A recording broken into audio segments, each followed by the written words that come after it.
Hi, welcome to Be Heard Talk. My name is Selena Hill, founder of Be Heard Talk, and tonight, we actually came on because we need to talk about this last and final presidential showdown. I'm super excited about it. I was pumped for this moment. Watched the full debate live, and we have a lot to talk about. So let's get this conversation started. Joining me tonight, I have my co-host Tammy David. Hey, Tammy. Tammy on the mute. Hello. Oh, I'm sorry. Hey, y'all. Happy Thursday. I hope y'all saw this hot mess and are ready to talk some smack. I'm ready to be problematic tonight and really ask, how did y'all pick Biden as y'all's man? But before that, let's introduce our correspondent and my personal fave, who I'm super excited to break down the debate with. Evan, what's good? Where you at? Hey, what's up? Thanks for inviting me. Happy to talk to y'all as always. Yes. All right, so Tammy came here for the smoke. I'm ready to go. Tammy has been hating on Biden since the election started, but I'll say this. Biden, to me, did a phenomenal job tonight. He talked when it came to race, when he talked about immigration, and when he talked about climate change. His message was strong. He was poignant. He was impassioned. He went hard for those children in cages. Meanwhile, Donald Trump's response was, look, I didn't build the cages. I just put people in them. Look, this was a total win for Biden tonight. But, besides me just raving about Biden and him, putting together coherent sentences, I want to get you guys' take on it. Evan, what were some of your highs and takeaways of tonight's debate? And also, guys, if you are watching us, leave your comments. We will be reading your comments on air. So let us know how you felt about the debate, the highs, the lows, and the WTF moments. Evan? Yes, I agree with you. I thought Biden performed tremendously, especially in comparison to the last time where I felt he missed a lot of clapbacks. He had some low energy moments. I felt, though he clearly was, of course, and still is the better candidate. I felt like on all those topics that you mentioned, he did come forth with a more coherent message. My favorite response of the night was when Trump was going after his record on race, and Biden brought up the Central Park Five, who, as many of you know, Trump still has never said that they've been exonerated. If I was Biden, the extra clapback I would have said is, and what do you have to say about the Central Park Five now? If you could talk to them, because God knows Trump is a godless man who would never even admit he made a mistake. But I'm glad he brought that up when questioned on his record in race, because Donald Trump wanted these children executed, and he has never changed his message since. So I think he was better at responding directly to Donald Trump when he demonstrated hypocrisy. I think that the muting of the mics definitely was a great deterrent, because Donald Trump wins by cheating. Donald Trump wins by doing what you're not supposed to do, which is, lying, which is talking over people. So by making this a more organized debate, Biden was allowed to be more in his zone of not talking over people, not being like the guy to be extra boisterous and overconfident, but the one to just speak to the issues and go by the rules of the debate. And because of that, I think Trump was kind of stymied in some of his usual antics. Of course, there was a lot to be desired in many ways, because I think that there were certain policy things that Biden, of course, didn't bring up, and there were certain positions he's not willing to take, but that's just par for the course. As far as Biden is as a candidate, he did his job, this debate, and did a good job. So we are getting some comments. Lionel on YouTube says, people are praising Trump on following the rules.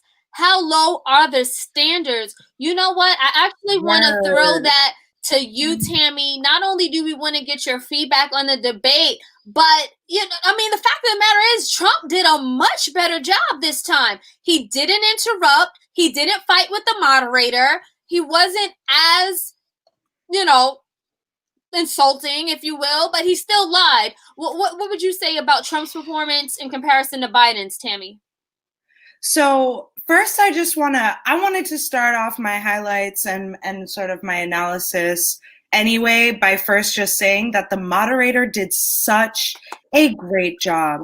She was amazing. So me and Selena, y'all, were live tweeting the whole time at Miss Selena Hill, at I am Tammy David, and our tweets are so different because Selena is vibing. She's loving Biden. As childish as it seems, I think Biden is so boring. He's just so predictable. Yes, it was his best performance, but it's just so sad that that was his best performance. And so I was kind of just enjoying it as a funny sort of child's play, if you will. I appreciated Trump's jokes. I appreciated Biden trying so hard and sweating to find the perfect answer. But above all, I appreciated how the moderator just kept her cool. She really did not play with anybody interrupting. And I think that's part of both why Trump did so badly and why Biden did so well. I think both parties were given the opportunity to really field questions and sort of be able to respond in a cohesive way, which, like Evan says, does not work for Trump because he's dumb and he doesn't know how to debate. But for Biden, who's like not an amazing orator, I think, of course it gave him a leg up because he's a rational, sane person. And so he actually had answers, like policy and political answers, that kind of had us saying, okay, because last time we didn't get to hear it over Trump's yelling. Yeah, you know what? Great points, Tammy. I know we're getting some more comments, so let's filter in some of those comments. Thank you guys so much for letting your voices be heard. So we have Sergi on Facebook says, General Lowe is having to hear suburban women constantly brought up. We all know that they're referring to white women. Well, speaking of that, race was definitely a strong undertone of this debate. Tammy praised the moderator, Kirsten Walker. She did a great job in bringing up issues about race. She was actually very forefront and very forward when it came to how the Black communities are suffering disproportionately. She actually talked about environmental racism, which was the first time I can ever recall environmental racism being addressed as a presidential debate. So race was an underlying issue. Look, Sergi, I would love for them to be more frank, but they're speaking to middle America. They're speaking to a grand nation, and they're going to be more PC. They're not going to just come out and say white women. If you ask me, they are going to try to categorize them as suburban versus like inner city and urban. Like those are just some of the code language that I think we all know what it means, but it's sort of, traditional in this sense. Evan, what was your reaction to how much race was really addressed during this debate? Well, to be clear, it was brought up as a topic, but how much was it addressed substantively? Not as much as it, of course, could have been. And I know that's where Tammy would agree with me. But my expectations are also low for this debate. This is Donald Trump, who, I don't know, maybe he has dreams about these things. He barely talks about race in substantive ways. He lives in a fantasy land, and he's a racist person. And then you have Joe Biden, who I do believe has grown, but he's still a moderate capitalist Democrat. So with that expectation, I thought it was spoken about well, especially by Joe Biden. I do give more credit to the moderator here, with my understanding that the questions come from her, to bring up the talk. Like, when was that seen on a national stage? Exactly. The talk that so many Black parents and brown parents must have with their children, or what are you going to say? I couldn't wait to see Trump's response to that, because Trump is the least fit person to address that question. At least Biden opened with, well, I don't have to have that talk. I'm glad he said that, because he said, I don't have to tell my daughter about what to do if she's pulled over, because she's getting pulled over. I don't think she's going to die in this encounter. So I'm glad that Biden addressed that. I'm glad he brought up again the Central Park Five, because it shows the type of racist past that Donald Trump has and his lack of humanity. I'm glad that environmental racism was brought up. By the way, the most racist part, it's hard to pick a most racist part, but I think if you got to give the gold medal, the most racist part of this debate was when environmental racism was brought up on those lines in Texas where people are exposed to pollution. And what did Donald Trump say? The first thing he said, the people that live there are usually well compensated. I was like, what am I? Are you literally acting like you could buy off life? Are you saying, well, they may not, they may be doing somewhat economically better, so their exposure to pollution, Yeah. the exposure to pollution is somehow like okay, their health is somehow okay. That is one of the most abject racist things he said during the debate, and I think it was glossed over. Well, remember though that racism and capitalism intertwine. They are hand in hand, and so of course, environmental despair falls mainly in Black and brown communities. But I just want to say, this is where the two are not as different for me, because Biden had a golden opportunity to totally come out strong against fracking, and he totally reneged by saying on federal lands. And that tells us everything that we need to know, because honestly, it is impacting mostly Black and brown communities. And I'm glad that she had the chance to bring up environmental racism, but push them a little harder. Great point, Tammy. Hold on, Evan. I do want to just credit Tammy for that point and say that Stanley Fritz is also watching, our co-host. He said it's really disrespectful to hear him, meaning Trump, talk about race. Thank you for that, Stanley. No, you're absolutely right. When it came to fracking, we know that Joe Biden has really told that line.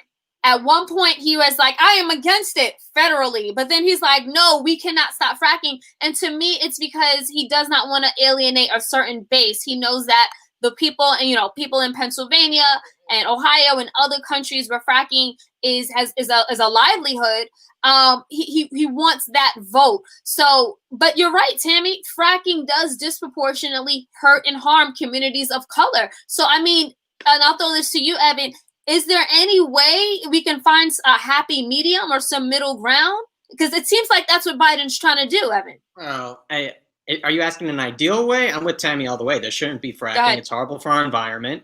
And I think that it will disproportionately affect those communities. So in an abstract way, of course not. I think it should be stopped altogether. But when it comes to politics, of course Biden's not going to, as you mentioned, he doesn't want to alienate certain communities. But where I disagree with Tammy is that's a big difference, because Biden is talking about all these alternative energy sources. He's talking about sustainable energy. He's talking about going against the oil industry. That is a difference than Donald Trump, and it is something that the president can make a difference in. One of the things Obama did that was a big difference is that he closed a lot of mines. He really changed carbon emissions, at least to the best of his ability. And this is something that Donald Trump administration barely believes these problems exist.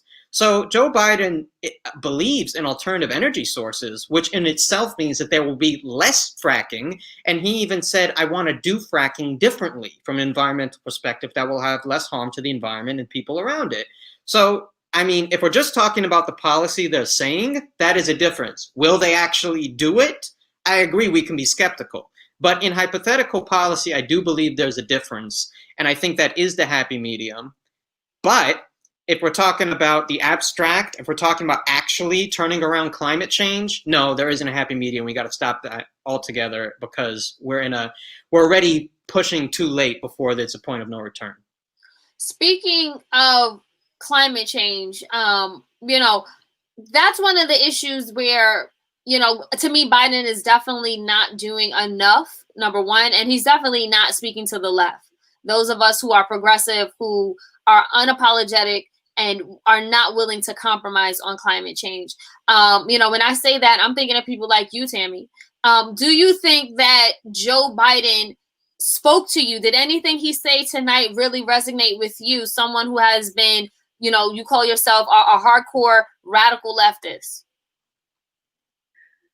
I mean, some things, I will be honest, I was surprised at how much he has integrated. I do feel like there are concessions being made for progressives. But then on the other hand, I will say that we also saw some concessions from Trump today, not to be the absolute worst, but I want to throw this back at you, Selena, because I feel like Evan's points about not towing the line with climate change really, really, really resonate with me. And I feel like we don't have time or the chances to sort of stray this middle line. And Biden is straying it. And what we saw tonight is that Trump is actually straddling that middle line. Mm-hmm.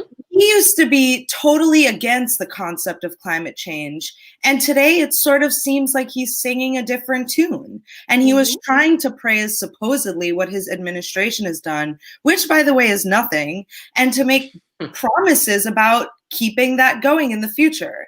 So do you think that there was something fair addressed in climate change? Because I didn't really see anything other than two peas in a pod going back and forth. Yeah, no, Tammy, to your point, they played it safe. They said yes, but not that much. They're basically towing that line because, again, they don't want to alienate a certain demographic of voters who depend on oil, the oil industry, who depend on, hydrofracking, and who certainly are just uneducated about the detriment of climate change and the fact that we have to act now.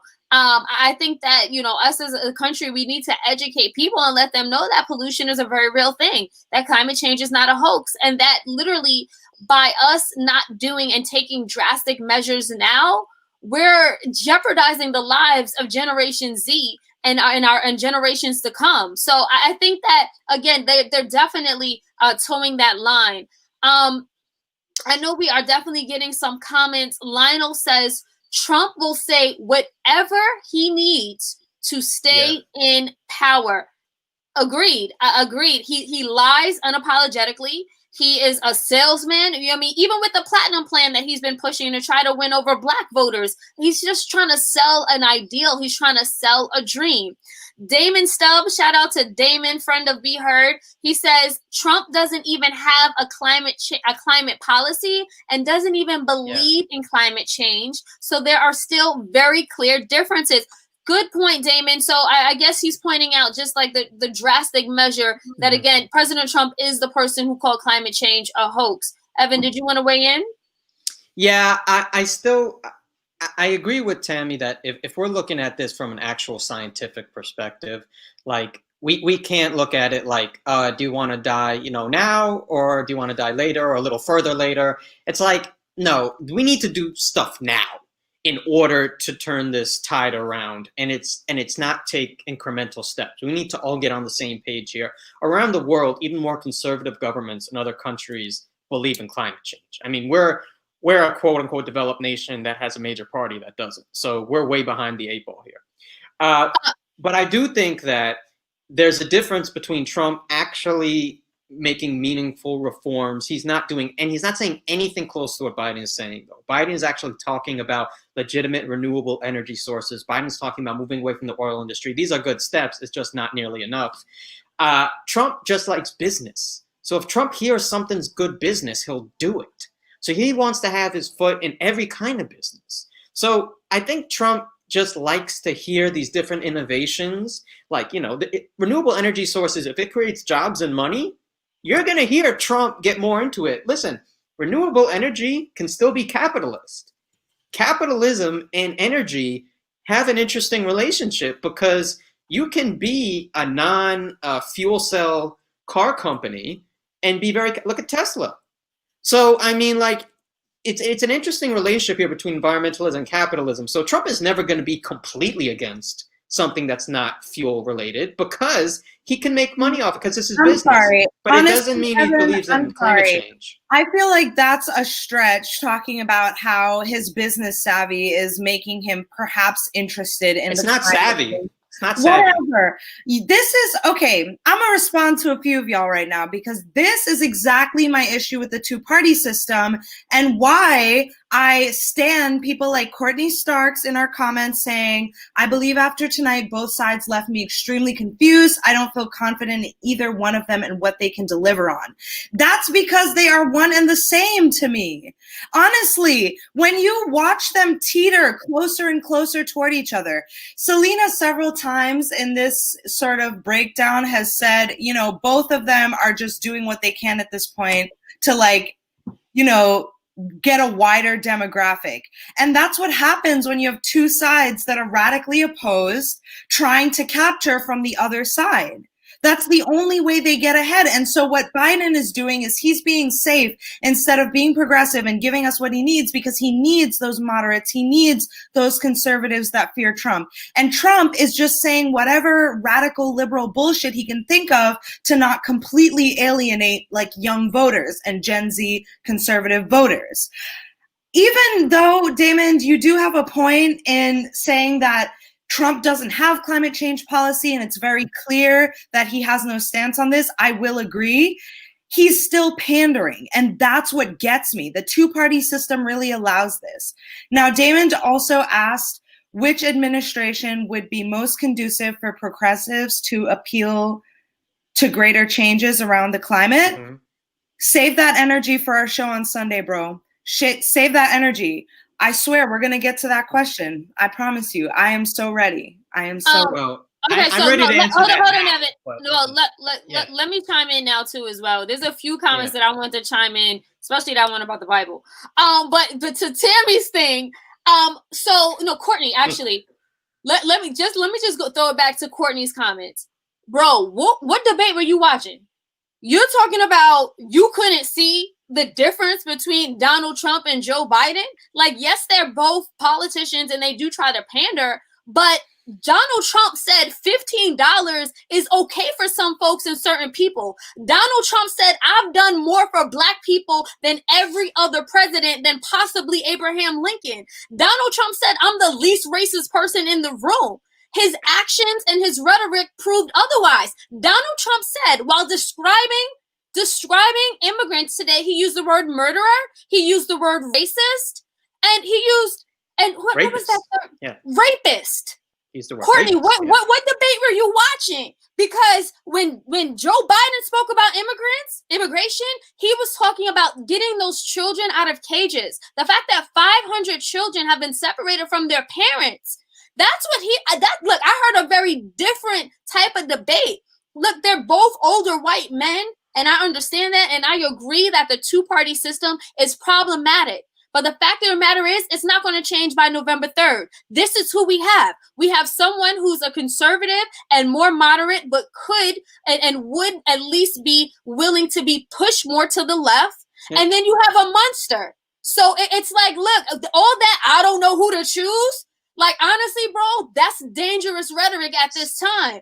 Donald Trump has literally exasperated a pandemic that is disproportionately hurting our communities, Black and brown. Like, Joe Biden has come out and talked about having a plan to keep people safe and to reopen the country. Donald Trump was like, look, we need to reopen it. Donald Trump kept saying the solution can be no worse than the problem. He even said we had a cure for COVID. He lied to you. He lied to us. Donald Trump lied over and over tonight. Evan? Yeah. Okay. So a few things. I just want to give Courtney a little bail here. What I think Courtney was saying is that he said it left them confused and he doesn't know if they could deliver. And that I respect, because what a candidate says and what they can deliver on is something to be concerned What makes about. you question what Biden could deliver, Evan? Well, he actually gave a little bit of a preview to that, saying I couldn't do certain things before because of Republican Congress. So he actually everything about him. But wait. I want to get to something though. You brought up a lot of good points, Selena, and let's think about this. I really am though tired of the no difference argument though to some extent, because has Trump made things worse? Has Trump made things worse since the Obama administration? Because if he made things worse, it means there is a difference. So Trump did change the way he didn't. Trump is very wrong about many things. He is right, but so is everyone, that he didn't create ICE. He didn't create the cages, fine, but he did make it worse. Trump definitely made the pandemic worse than anybody else because he doesn't believe in science. So Trump made everything around climate change worse because he doesn't believe in science. Trump allowed more. One of the first things that Trump did was sign something that allows less regulations about where you can dump in landfills. It's like, yes, this is what everyone was clamoring for. Let's dump in more landfills more indiscriminately. So Donald Trump has made things worse. He is also probably going to appoint 3 Supreme Court justices that we know won't help with climate change or civil rights or anything else, and may overturn Roe v. Wade. So he can make things worse. So if that means that he can make things worse, it means a different president can make something better. Can they make something better all the way better? Of course not. No one can.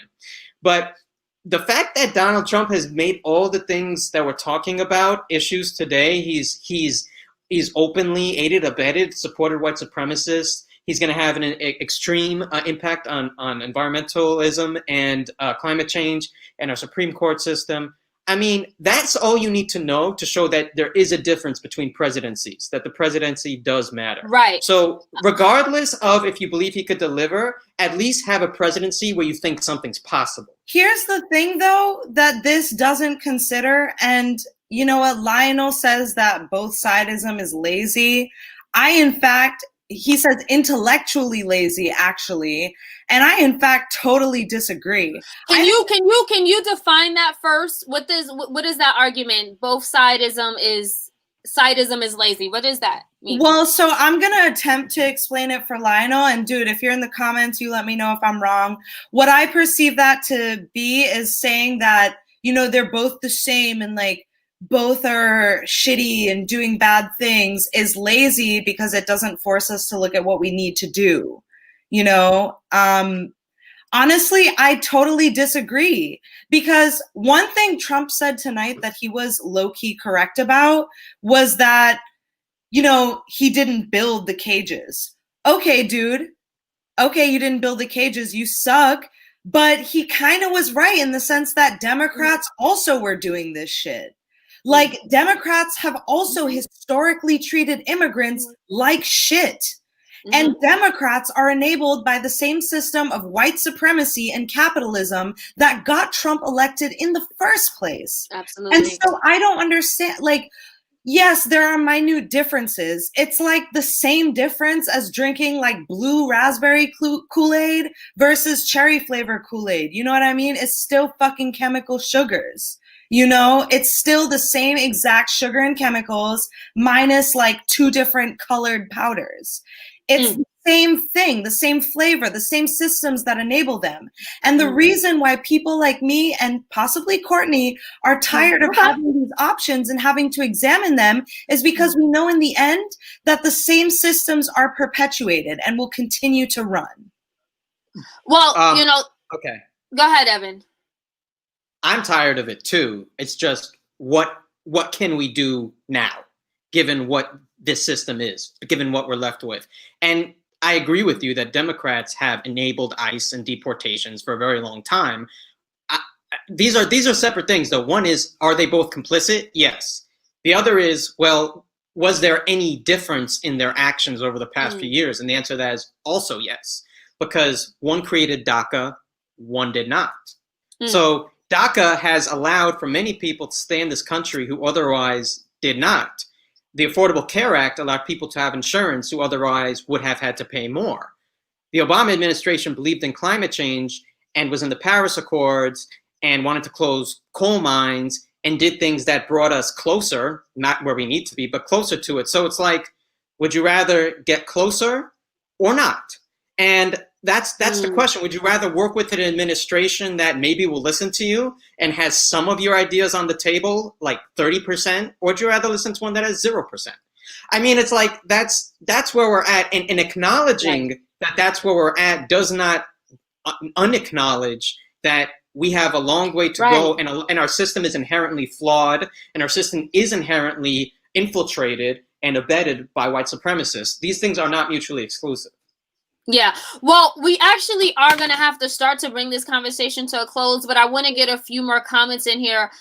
Lionel also says, like, dude declared teaching about racial sensitivity racist and hate spreading. What are we even talking about? Lionel's referring to the fact that Donald Trump has banned companies to talk about race issues and race sensitivity training. So, like, to me, again, the argument here is there is no argument. Like, to me, there's very stark differences between the policy and the rhetoric that the Trump administration is pushing and what we receive from Biden. I 100% agree with Tammy and Evan that the system itself is flawed and was not designed for us, and that's why we've never benefited. But again, we have a few days to elect someone new and someone who will not be as atrocious as Donald Trump. His administration has been egregious. They have lied to us. They had exacerbated a pandemic. They have blood on their hands.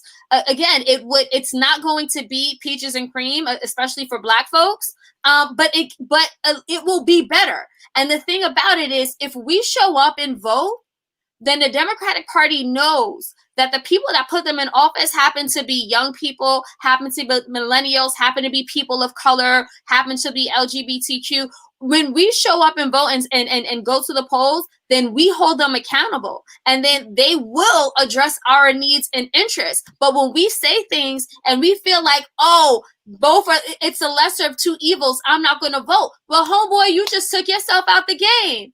Sweetie, then you don't even have a seat at the table because you're refusing to come to the meeting. And I understand, again, there's a place for all of us when it comes to pushing change. Yes, we need some people outside talking about burn it down, and I'm with you guys. And yes, we need somebody inside as well to stand up on our behalf so that when these decisions are made, our voices are heard. I do want to start to wrap this up.